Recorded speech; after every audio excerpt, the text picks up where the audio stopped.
Yeah, today we'll discuss about spiritual education. And thank you all for joining us.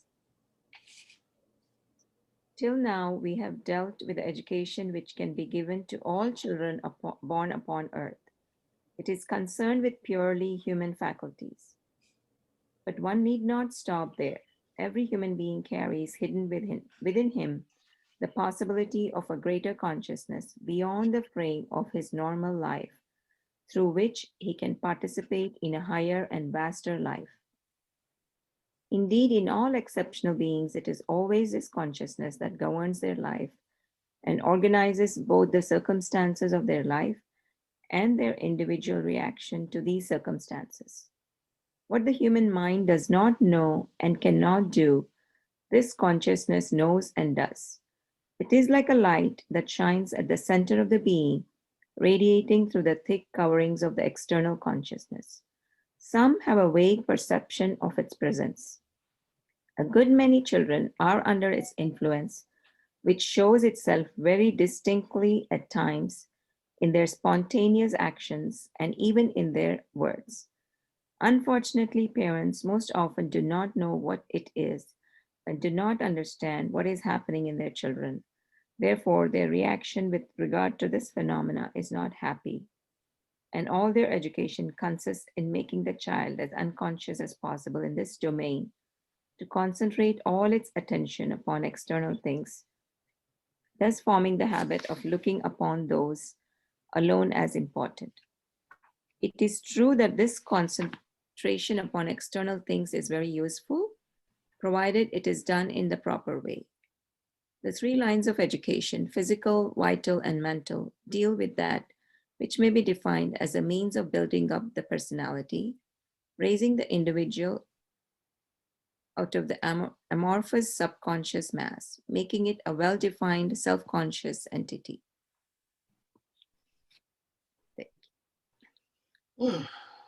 Julian, you want to comment? Well, I've been wondering my whole life about this, because this is the education we're all going through to, as teachers, model the behavior for the children that we want them to follow.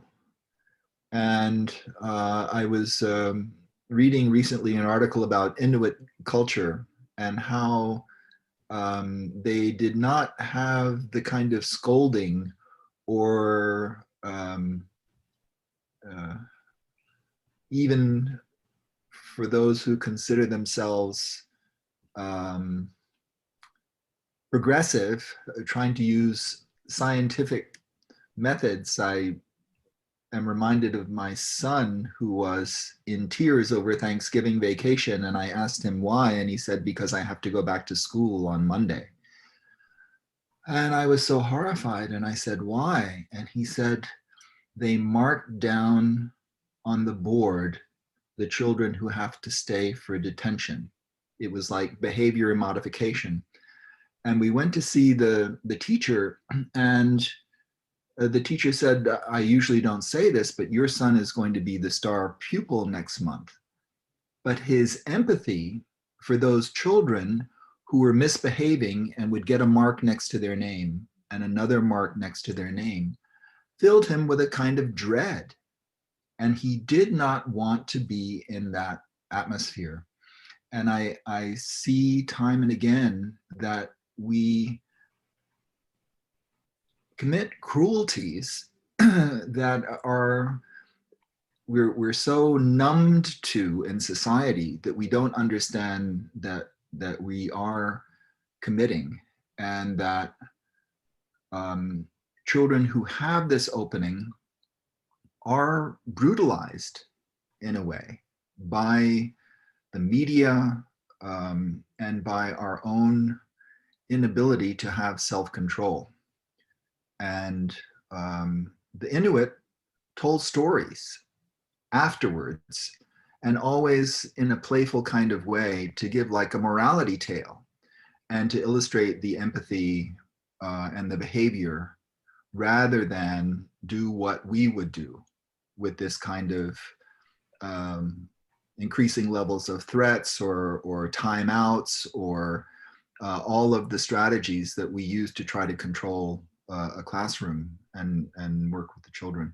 So I found this very interesting, and I think also to the extent that you can have a good student-teacher ratio, so that basically teachers in the classroom are paying attention and nourishing those relationships that foster self-esteem, love of learning, and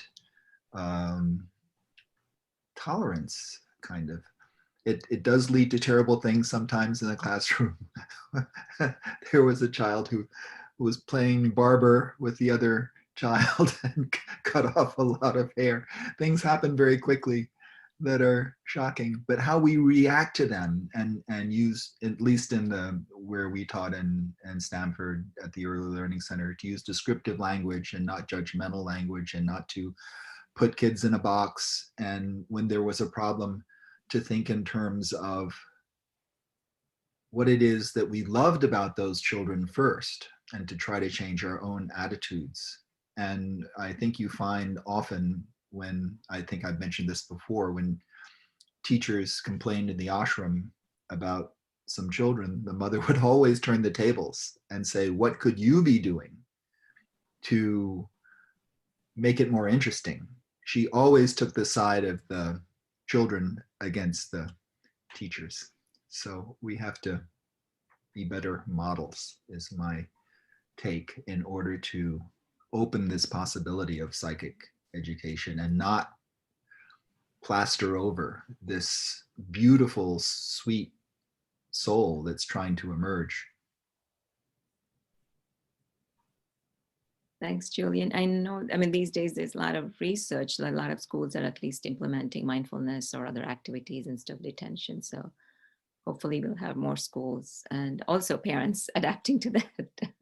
It's not just about teachers, but I think, as parents. Yeah.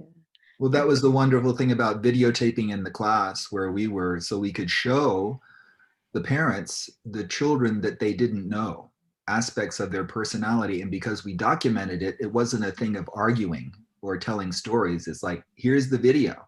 Here's your child paying attention with complete concentration. And then they could say, wow, I really don't know this young person I'm living with. Thanks, Julian. Chaitanya, you want to share as a parent? I think Julian summarized the whole thing. It's almost, he echoed my thoughts, whatever I felt about it. As parents, as educators, I think it's most important for us to lead a conscious life, be very conscious and be models to the children. And one thing that I can add here is that the mother says that she acknowledges that the external things are very useful. So it's very, it's an easy way for us to visibly make kids conscious and make ourselves conscious through every act, be it physical, mental, or any of the different parts of the being that we have discussed about. If every act can be done in the right way, which is again something that you model it. Very often I catch myself with the reaction that I have to all the things that my son does. So I know I'm a very bad example in so many ways. So the reactions that I have, like good or bad, I think we express ourselves too much, and they are always, of course, they're very observant. So they just pick what you do. So more and more, all I can say is that the parent and the teacher has to be much more conscious of their own actions to make them more, to let them continue with they're already influenced by their consciousness. So not to disrupt that and make them unconscious, like the mother puts it. That's it. Thank you. Thanks, Chaitanya. Andrea, you want to? I'm fascinated by this whole topic because it seems to me that one of the things that teachers are obsessed with, wrong, and I think wrongly, is the idea of controlling other human beings. It's not just teachers. I mean, we have that in our adult lives as well. But as long as you think you are going to control them, that's imposing something external, for one thing. And it absolutely flies in the face of everything we say we believe about education. If you think things ought to emerge out of interest, that they should follow their natural instincts and curiosity, that is not something that you need to control. What you need to control is, as you say, your own internal responses so that you can look as the mother did and said, well, what role do you have in this? I will say when I was a young teacher, a secretary in the school that I was teaching in Kentucky said to me, Mrs. Brownstein, do you have any problems with discipline in your classroom? And I said, no, they're just kids. They were fine. She says, well, you're so little and so young. She was assuming they were just going to, eighth graders were going to run right over me. Well, that's just not the way it happens. Julian, you know this, I'm sure. And Martha, I'm sure you do too. If you see that child as the person he or she is, that person will see you. And then you can proceed, you can just teach anything. But you can't assume that the imposition of your rules, I'm just going to use that, is going to accomplish much. So I'll give you one little example from my classroom practices. When I start class, I say, well, listen, the beginning of the year, I know I'm not the star of your movie, but while you're here, we all have to work together. So if you really need a conversation with the person next to you, I get that, but don't have it in the room. Just take it outside. Get up, go outside, have your conversation, and come back in. I'm not reporting you to anybody. We're just going to go on with our work. And when you're ready to work, you come back. And they went, in 40 years, probably 3 kids did that. But everybody worked in my classroom because we set the table for that. So it is not controlling them, but allowing them to do the things they need to do and having some kind of parallel experience. That's enough for right now. I'm sure I'll think of something like. Thanks, Andrea. I know, I mean, not only young children, but I think as parents for adult children also that applies the same. And we have our own perceptions. And then, yeah, thank you. Mira, you want to share?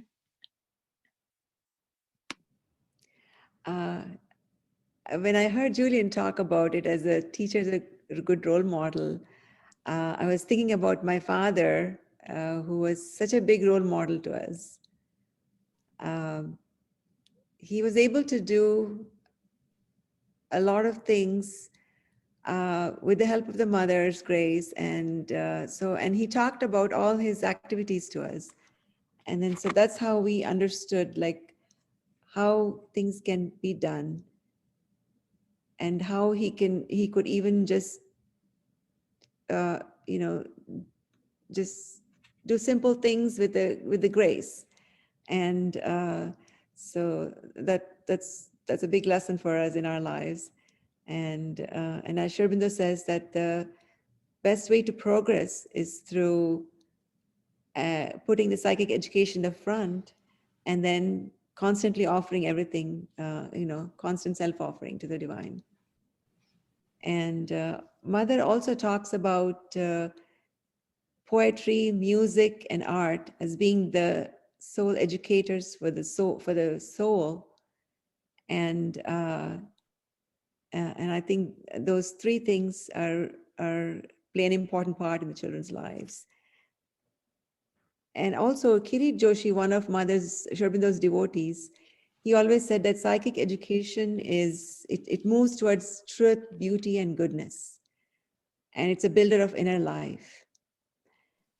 And also Mother talks about the psychic being is being at the center of the heart, at the heart area in the solar plexus region, and concentrating there and trying our best to open it and conduct our lives. And so that's all I have. Thank you. Thank you. Martha, you want to share? Right. I really appreciate the comments that you all have made so far.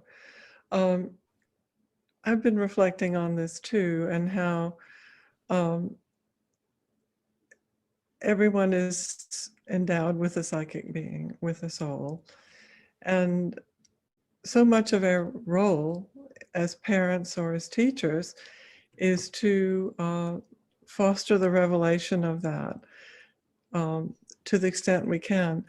But primarily, I think if we reflect on our own educational experiences, it's not to get in the way of that discovery, because it's there within all of us, within every child, every person of any age, and discovering that is the main purpose in life and our growth and experience. And there's so many obstacles that can be put in the way. Mother later on in that reading, in that passage on psychic and spiritual education, describes some of the practices that we can employ to try to do our best in that regard, and being in touch with who we are and our real purpose. And she's talked so much, written so much about having a purpose in life, not having an aimless life. And I think that's one of the problems in our society, quite generally, is that we're very materially focused, and we don't realize in many areas of society that there is a purpose other than just living. And when we can get in touch with our inner being and begin to realize the significance of that, it makes all the difference in life, as you know, because you have a sense of purpose, and then you can center your activities around that and not take on things that are not consistent with your aims. I think Mother mentions that that to discover the inner being, this is not entirely discovering the psychic being. It goes, the psychic being is even is part of that inner being, but it's that revelation and being united with it is a transforming experience. But in order to get in touch with that, we can reflect on the parts of ourselves that are not part of our society, not part of our outward life, not part of our customs and culture, and get in touch with this part of us that is more universal, and that we can sense that, and our role as in education is to try to provide opportunities where that can happen, and encourage people to take time for reflection. I think someone mentioned music and the arts. Those are certainly very good inroads to greater spirituality. Thank you. Thanks, Martha. Marco? Yeah, I also would like to connect to the last things that Martha said, because I can relate to this also very personally, as a lived experience myself, first as a child and then as a teacher. This problem that we have with modern education, that it gets in the way of the psychic being. That is, does not allow, or it's not that it does not allow, there is no written law, but the behavior frequently of parents and teachers, and I saw also as myself in hindsight, when I think about it as a teacher, when I was a teacher, there's always this instinctive urge to teach when nothing can be taught, and to get in the way of the psychic being means, Mother also says this here, we didn't read it, but never forget the purpose and goal of your life. uh,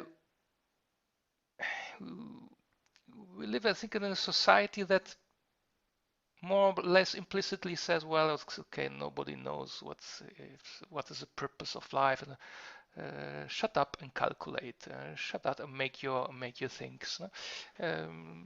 Think about that you must become an adult and make money and find for a job.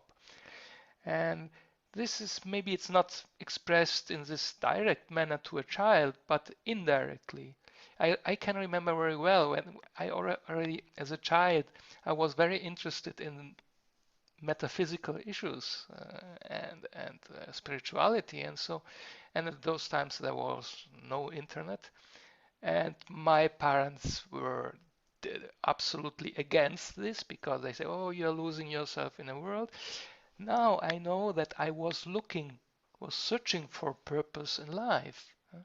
So I think we should never repress this inner, um, it's not an instinct. I don't like the word instinct. It's an inner urge to find for a purpose in life. And we have, unfortunately, this a lot in our schools, which give priority to a lot of things that where you have to concentrate on these external things, as we have already mentioned, and there's very little attention to, not, words are always misleading, not to teach a child to find his or her own purpose, but to lead it, or to open something that it can find by himself or herself this purpose in life. While I think it's always repressed in our school system and also in our society, because it might be a purpose that is not in line with a conventional idea of ordinary life. But the child knows already this. I can remember very well. It was from the age of 8 years, I knew very well what I was looking for, but I couldn't speak with anyone. Yeah. And unfortunately, also in schools, we have this again. Yeah, there's a program. You have to go through this program and teach that stuff, and there's little time to speak. So, and I unfortunately saw this a lot of children when well, they were more or less teenagers, no longer as children. When I asked them, so what is your purpose? What is your ideal? What are your ideas and ideals? And what is your goal in your life? What do you want? And many said, oh, I don't know. A bit frustrating for them and also for the teacher, because it tells you, well, maybe we are doing something wrong. And that's something I think we have to reflect more upon this point. Thanks, Marco. Yeah, I know from my little observation, I feel a lot of these days children, there's a gap between who they are and whom they're trying to project to the society or what would be accepted of them. And that gap is causing a lot of psychological issues more and more. And hopefully, we all can be good role models and, maybe create an environment for them to bridge that gap. Any other comments? I was thinking about the opportunity that music or poetry or fine arts can bring to allow what's within to come out. And I know the ashram, there were plays and dramas and competition in the sports ground, and Chaitu's referred to her own competitive nature, and I'm wondering what it was like to be that how that thing that we usually identify with ego, to be the star of the play or the winner of the race, was recast in the ashram school. Whether there was something that made it different or became an opportunity for soul growth rather than ego growth. Did you see that or hear that or face that at all? I think with my own personal experience, I definitely face that, and I have actually learned a lot through that. When I talk about competitive nature, I don't think it has been so much, at least in my personal case, not so much with the, I can't speak for the others as much, but the competition, the way it is done in the ashram, it's not so much for you to be first or second. Of course, they give that, to for you to excel in the right attitude, not for you to be the winner, as in for the ego's sake. So in my own personal experience, like I was always, I was good at some things, but there were some things I wasn't. So I would always like to be in the like the first or second division, where you have the, the best athletes. And I would prefer to be the last one there than be in the third division and be first there. So now, what do you call competitiveness? It is not about being the winner. Like for me, it is like I wanted to excel more with my own timing. It was more like a fight against myself to improve, to progress. And I knew that if I stayed in the lower division, I wouldn't get a chance, because if I'm first there, like I would not have anybody to learn from or do faster or grow that way. So it was a fantastic growth for me in terms of always trying to gauge with myself. And that's what I think led me to do better that way. And that is something that nobody taught me in explained to me, but it's just in the environment, in all that you're explained, that you're not really competing there to be first or second. You're always competing with yourself. And I don't like the word compete actually so much, but it's more excelling, progressing, growing as an individual, in whichever area, be it in sports or in your education, or in the mental development, your physical, in every development. If I could just add one more thing, because I have to leave now. So I wanted to also say that one thing, one way that the ashram used to, in the ashram education, that used to make us conscious and give us a lot of scope of this spiritual and psychic education, is always at every point, like before the class starts, you would have a short concentration. Before the sports, you would have a concentration. So that was always to make you conscious of what you're going to start, and to collect yourself and not just go and jump into the class, but then you sit quietly, you just be aware of yourself, about what you're going to do, which is such a wonderful way for you to be conscious. As in this passage, the mother talks about, she gives different examples about before going to sleep to be conscious, to be quiet, and before you start the day. So those are great ways of teaching children to be conscious. Like I try with my son, like before sleeping or in the morning, before eating. These are basic things that really help them to slowly learn what it is to be conscious. Because it's just a word. They can't immediately relate to it. But when you show it, I think naturally they realize that they are there. So that's a wonderful, I think, way to teach children more and more to be conscious. Thank you. Thanks, Chaitanya. Yeah, that's another way, just when we concentrate, then we'll be able to perform better, whatever that action may be. I don't know if I fully answered Julian's question, but we can talk about it again, Julian.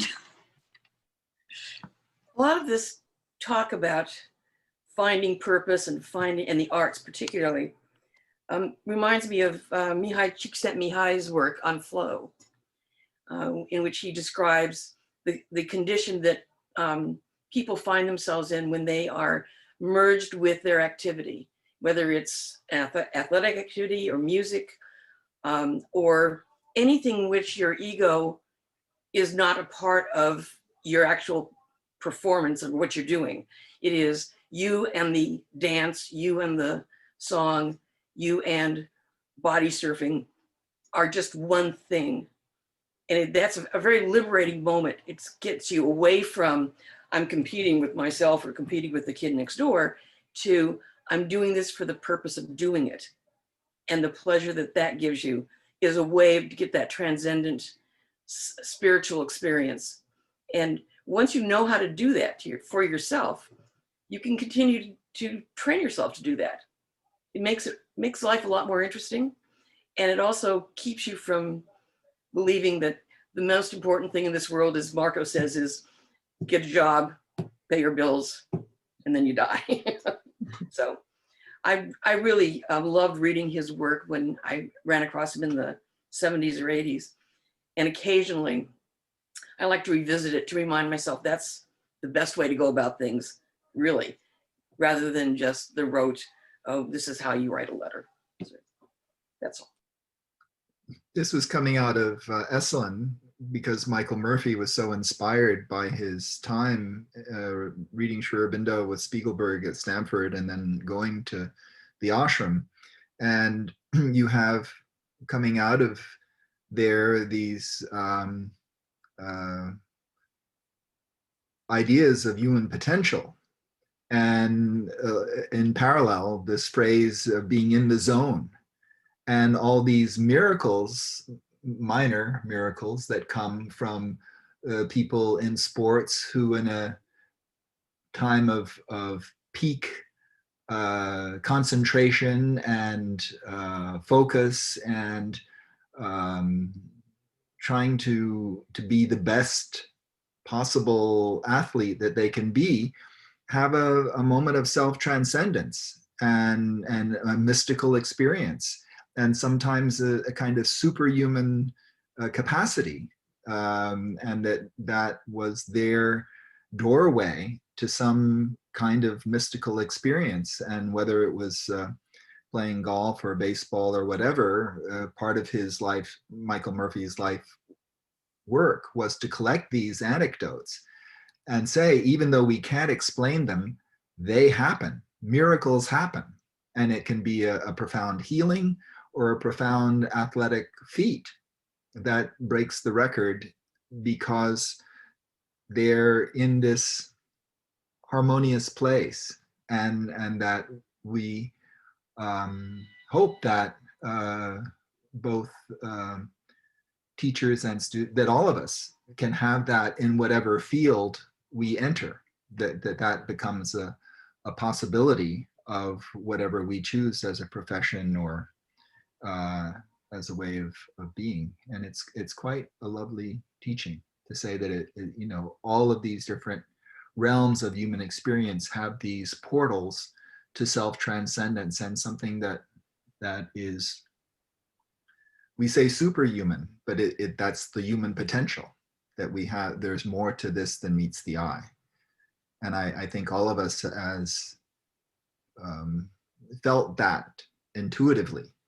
And it's, yeah, our goal is not to crush it when we see it in another child or person.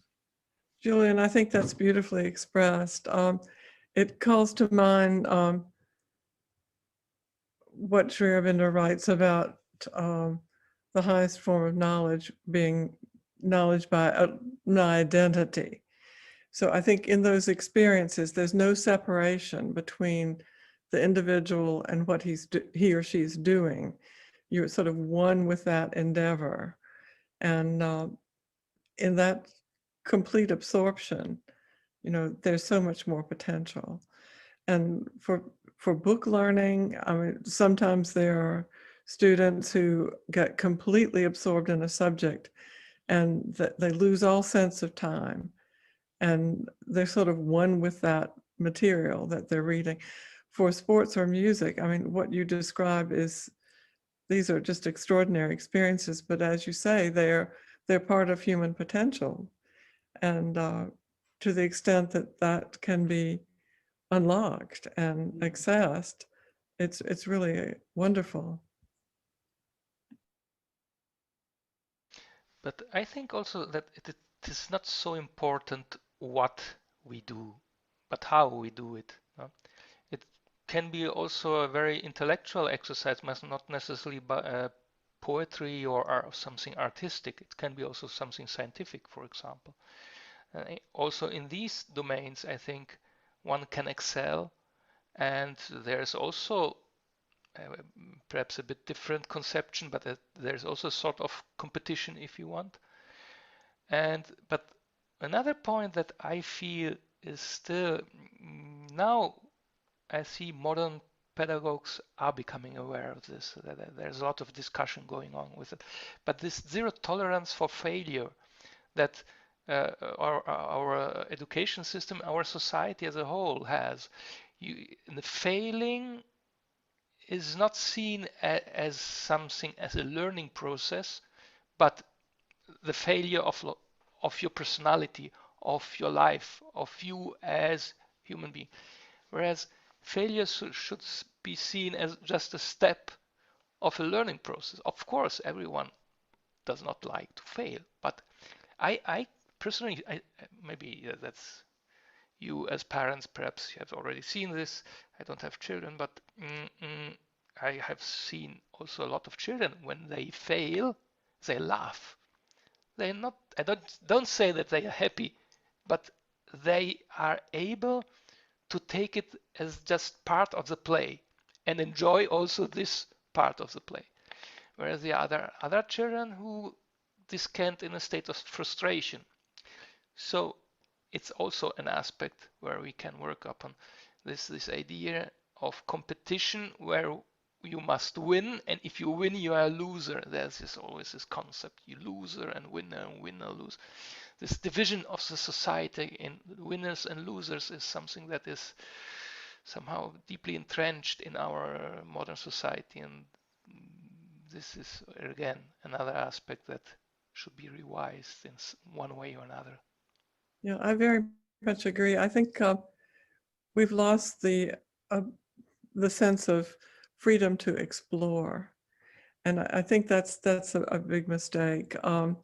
Everything is recorded now. You know, whether you pass or fail. There's, you know, with computerization, you know, your records are in a sense permanent, and it's very sad for children to feel that they can't experiment with a class or a subject because they're going to have a recorded grade. And the stakes are so high, you know, in competition to get into a university, competition to get a job. It's there's just not the freedom to explore that there was in the past. I mean, in the 19th century in America and before that, you know, someone could make a massive mistake in his or her life, you know, go out west, recreate themselves. You know, that's not done anymore. Everything is recorded, everything is accessible, and people just don't have the freedom to make mistakes and then move on. It was a big issue debated in the internet, whether it was like the freedom to be forgotten. And it's a very interesting dilemma. And certainly Buckminster Fuller, one of the great geniuses of our age, and inventor and mathematician, said that the mistakes that he made were so instructive in making him into the person that he became. And so it's very poignant and interesting area of discussion. This record that's kept online and in our culture now. There's some things we don't want to forget, but certainly some things that should give people the opportunity to reinvent themselves.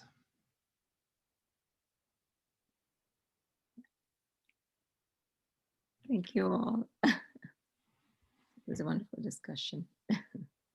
We'll be there. Okay, thanks. Thank you. Good Good week, to see you all. folks. See you Bye. soon.